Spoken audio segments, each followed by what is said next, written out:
Hola, ¿qué tal a todos? Y sean bienvenidos a otro video de química. Este es el octavo video del capítulo número 3 de química, titulado como fórmulas, moles y ecuaciones químicas. Y evidentemente pues vamos a seguir con el siguiente tema que toca para esta sección, en la cual me corresponde hablar acerca de las reacciones y ecuaciones químicas. Así que sin tardar más, sin dar tantos detalles, vamos a empezar de una vez con la clase. Como lo hice anteriormente, esta es la antesala para la clase, en donde iré explicando cada uno de los temas que se irán mencionando a lo largo del video. Para la primera parte, explicaré de qué está conformada una ecuación química, obviamente refiriéndome a su representación escrita, como por ejemplo, qué significa esta G, qué son estos números de aquí o que representan, etc. Para la siguiente parte, se explicará qué momentos de una reacción química se representan en una ecuación química. O dicho de otra forma, cuáles son las etapas que se representan en una ecuación química para cualquier reacción. Para lo siguiente, hablaremos de cómo interpretar una reacción química, y si ésta está a nivel submicroscópico o a nivel macroscópico. Y por último, mencionaré ciertos detalles a tomar en cuenta cuando se esté llevando a cabo una reacción química en un laboratorio. Bien, como todos sabemos, o por lo común que muchos se imaginan al escuchar sobre una ecuación química, la mayoría se imaginará esto de aquí, que por cierto es la ecuación que representa a la formación del agua. Para empezar, en toda ecuación química siempre se van a usar símbolos, que son los elementos químicos que variarán de letras dependiendo de qué elementos se trate. También constará de números llamados subíndices, que indicarán cuántos átomos de un elemento se encuentran presentes en una molécula. Otra cosa también que se puede observar es la presencia de unos sufijos que están encerrados entre paréntesis, como son la G, como en este caso, y que podrían haber otros como la S o la L. Estas letras lo que hacen es indicar en qué estado se encuentra una sustancia, siendo G que indica que el compuesto está en estado gaseoso, S para el estado sólido y L para el estado líquido. Hay otro sufijo que también se usa comúnmente en las ecuaciones, el cual es AC, y que indica que la sustancia o compuesto se encuentra en un medio acuoso, o sea, disuelto en agua. Y cuando es ese caso, como por ejemplo la sal disuelta en agua, la ecuación se puede colocar de esta forma, sin necesidad de escribir el agua como parte del reactivo, ya que este puede ir escrito arriba de esta flecha. Por último, también tenemos otro tipo de números presentes en las ecuaciones llamados coeficientes, el cual indica la cantidad de unidades fórmula que hay en la reacción, que por cierto, una unidad fórmula puede ser una molécula, una mol o incluso un ion. La principal función de estos coeficientes es nivelar una ecuación química que no se encuentra balanceada. Dicho en otras palabras, hacer que la cantidad de átomos de los reactivos y los productos sean iguales, como lo puedes ver en este ejemplo. Pero al final de cuentas, ¿para qué nos sirve escribir todo esto? Pues bien, las ecuaciones químicas son en sí una representación de qué es lo que ocurre en una reacción química. Con lo que quiero decir es que en esta primera parte tenemos el primer escenario donde todavía no ha ocurrido nada entre estas dos sustancias. Y el segundo escenario es donde ya ha habido un cambio y se han formado nuevos compuestos. Bueno, aunque para esta reacción solo se ha formado una sola sustancia.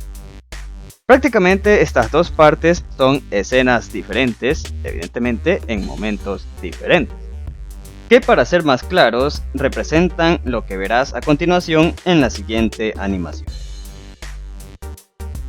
Para la formación del agua tenemos estas dos moléculas de H2 o hidrógeno molecular que reaccionarán con el O2 u oxígeno molecular.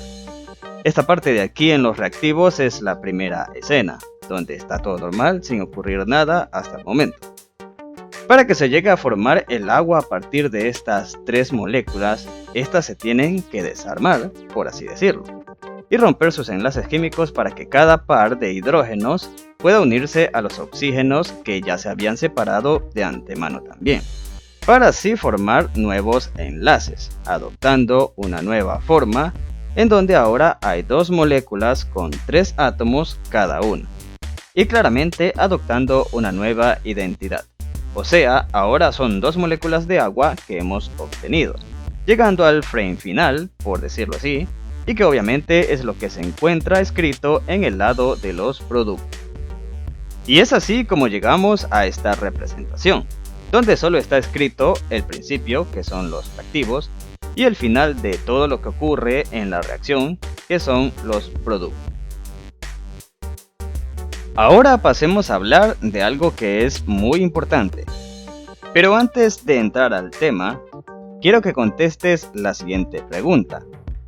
¿Qué es lo que realmente representa una ecuación química? ¿Acaso es la reacción que se da entre 2 o más moléculas, o sea, la reacción entre cosas muy pequeñas? ¿O acaso representa la reacción que se da entre 2 o más sustancias, pero en cantidades más grandes? ¿Cuál de las dos opciones crees que es la correcta? Y te daré 3 segundos para que te pongas a pensar. O si prefieres, puedes pausar el video. Y la respuesta correcta es que puede representar ambas. Y ahora sí se viene la explicación del por qué doy esa respuesta. Lo que la ecuación química represente dependerá del punto de vista que tú estés imaginando. Haciendo un breve paréntesis, en este video, justo en este minuto, había mencionado en el resumen que el mol se puede medir en unidades microscópicas y macroscópicas. Cuando hablé de unidades microscópicas, que por cierto lo dije mal en ese video, y en realidad son unidades submicroscópicas, recién me había dado cuenta del error, así que te hago la corrección aquí.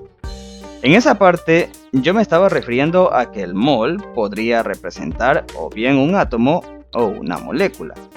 Y cuando mencioné a las unidades macroscópicas, me refería a algo que tú puedes medir, como una mol de carbono, que bien lo puedes hacer en una balanza y cuyo peso para una mol de carbono es hasta llegar a los 12 gramos. Asimismo, para una ecuación química, te puede estar asumiendo una de las dos dimensiones. Es decir, tú te puedes estar refiriendo a la dimensión submicroscópica, sea a una reacción que solo se da entre átomos o moléculas, o puedes estarte refiriendo a su versión macroscópica, donde has pesado una cantidad determinada de moles de reactivo para obtener otra mol de sustancia o moles de sustancias que vendrían a ser los productos. Esta aclaración la hago para que quede en claro que la reacción química en la dimensión submicroscópica nos muestra lo que ocurre a nivel de átomos y moléculas, para de cierta forma, si es posible con dibujos, ver cómo se unen los átomos mediante sus enlaces y formar nuevos compuestos. En cambio, el nivel macro nos ayudará a obtener cantidades grandes y medibles que nos permitirán realizar la reacción química, ya que como entenderás, los átomos o las moléculas son muy pequeñas e imposibles de manipular si es que quisieras hacerlo con las manos. Es por eso que en una ecuación química se manejan mucho las moles, que es la unidad que nos permite medir el peso de las sustancias para realizar diversas reacciones. Y aquí te muestro en esta tabla las dos formas en las que puedes interpretar una ecuación química. Claro, para este caso estoy usando la reacción de la formación del agua, en donde dos moléculas de H2 reaccionan con una molécula de O2 para obtener dos moléculas de agua. O dicho de otro modo, 2 moles de H2 reaccionan con una mol de O2 para dar de resultado 2 moles de H2O.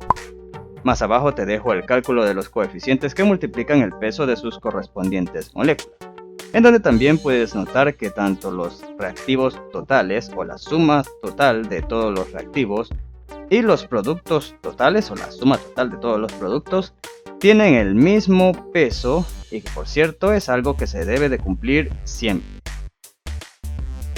Mencionando algo importante que se debe tomar en cuenta cuando llevamos a cabo una reacción en un laboratorio, es que siempre debemos especificar el estado físico de los reactivos, como por ejemplo la reacción entre el bromuro de potasio y el nitrato de plata, que dan de producto nitrato de potasio y bromuro de plata. Para que esta reacción ocurra con éxito, es mejor que se realice en un medio acuoso, y la respuesta del por qué se debe a que en el medio acuoso los iones que se liberan en el agua interaccionan de una mejor manera, ya que se distribuyen por todo el líquido, realizándose la reacción con una alta tasa de éxito. Pero si los reactivos realizan la reacción en su estado sólido, estos iones tendrían muy poca movilidad, ya que lo que más estaría en contacto serían sus superficies. Incluso si empezaras a mezclarlos con algún objeto como una cuchara, no todas las moléculas estarían en contacto con las otras, así que la reacción tardaría mucho más en realizarse. Y esto sería el motivo del por qué muchas reacciones se realizan en un estado acuoso o en un medio acuoso. Ya para terminar con el video, pues solo queda decir que una reacción química es la interpretación o descripción abreviada que un químico hace de una reacción química, y que la ecuación química puede ser interpretada en diferentes formas. La submicroscópica, que es lo que ocurre a nivel de átomos y moléculas y que nos ayuda a entender cómo se forman las sustancias. Y la macroscópica, que nos ayudará a obtener los datos necesarios para manipular las diferentes sustancias presentes en la ecuación, con cantidades manipulables o que se puedan medir. Y con esto doy por terminada la clase. Así que si no quieres perderte lo que sigue, suscríbete a mi canal, déjame un like si te gustó y activa la campanita para que estés al tanto de mi contenido. Yo soy Chris Bio y esto ha sido el canal de Calculando. Los estaré esperando en la siguiente clase.